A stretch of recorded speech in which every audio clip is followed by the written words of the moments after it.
good pussy will not heal his trauma. It will not fix his credit score. It will not morph him into the man you've conjured in your imagination.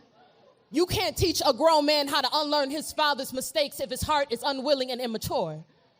You can't prop open his mouth and force the language of commitment down his throat.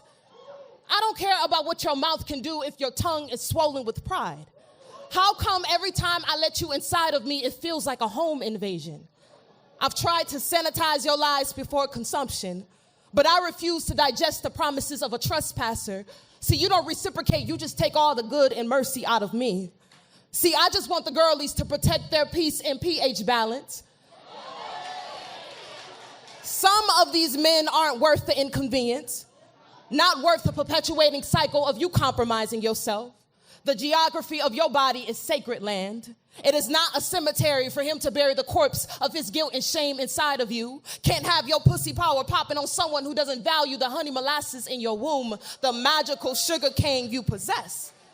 Listen, you do whatever you want to do with your body as you should because it is your prerogative and only you can define your non-negotiables. But when I see another woman, I see my sister. And for that reason, I choose to love her. Fix her crown without insulting her. Remind her that she is the daughter of morning. No matter what transpired the night before, she will always rise.